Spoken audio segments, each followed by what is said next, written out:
You're listening to the Cyberwire Network, powered by N2K.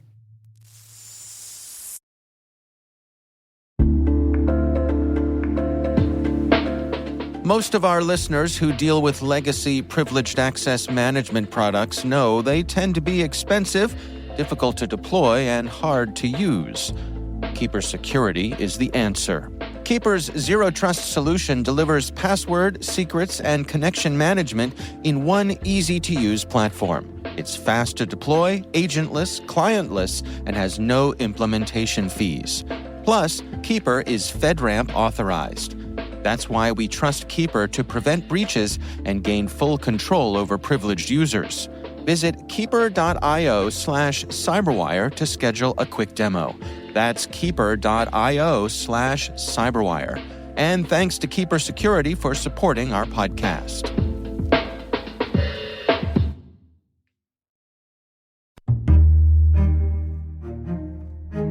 I'm James Hadley, founder and CEO of Immersive Labs.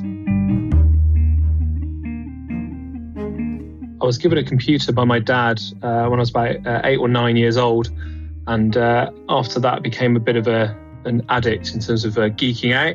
So first of all programming, but then also trying to find ways of doing things that it shouldn't do, be it try to get to programs that should have been not have the capacity to run, or to try and find ways of getting to different parts of the operating system that might have been blocked. So when I was at school, they didn't really have much in the way of computer studies, either as a qualification or as a side subject. So at 16, I went to college and specialised and did a sort of a 2-year course in computer studies. And it was after that that I applied for and joined GCHQ.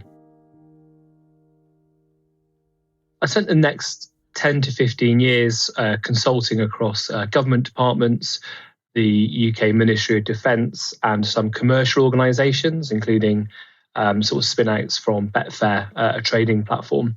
And then it was prior to starting Immersive Labs where I had probably my most fundamental career change, which is I became an instructor, where I was teaching cybersecurity as part of the GCHQ Cyber Summer School.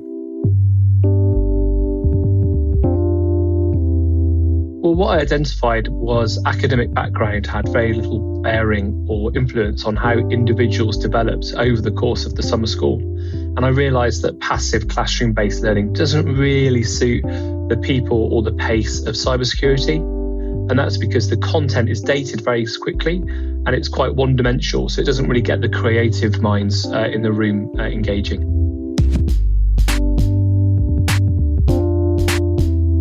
I think I'm a very driven individual. One of the things that I'm most proud of is Immersive Labs is the speed of which we've grown over the last 3.5 years in the marketplace. So I'd say I was very driven, very fast, but also very caring as an individual. My favourite part of what we do is speed. So we react to what's happening in the world very quickly. So, for example, within 4 hours of WannaCry hitting the headlines and crippling the National Health Service here in the UK, we were able to get a practical hands-on copy of that lab to all of our customers within 4 hours. So I think the thing that I'm most proud of is the speed of which we can react to helping our customers.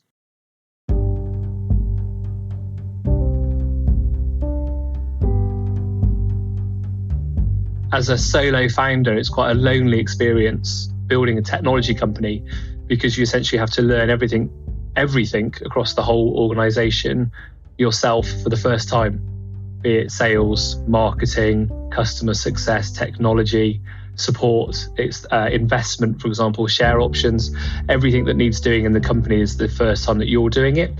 And I'd say the biggest challenge was probably doing it alone.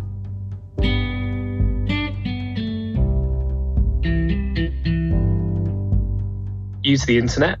Everything to get into cybersecurity is available on the internet. It's free to acquire and learn. Don't get hung up or focused on certifications.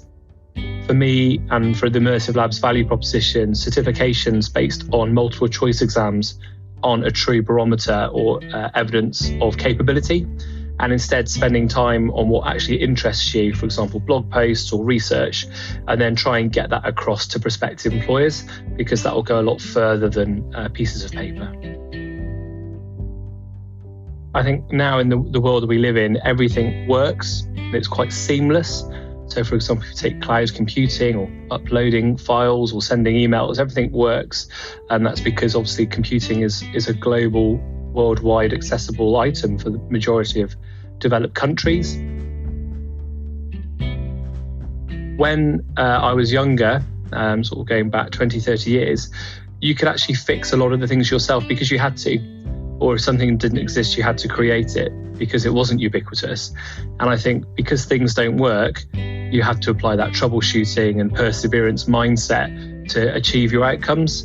Whereas there's now, because the world is so interconnected and so global, you rarely get a chance to have to troubleshoot or fix something, because if it doesn't, you'd probably find just another supplier or another device to use in order to achieve your outcomes. There was no copying and pasting of code from the internet. You had to figure it out yourself.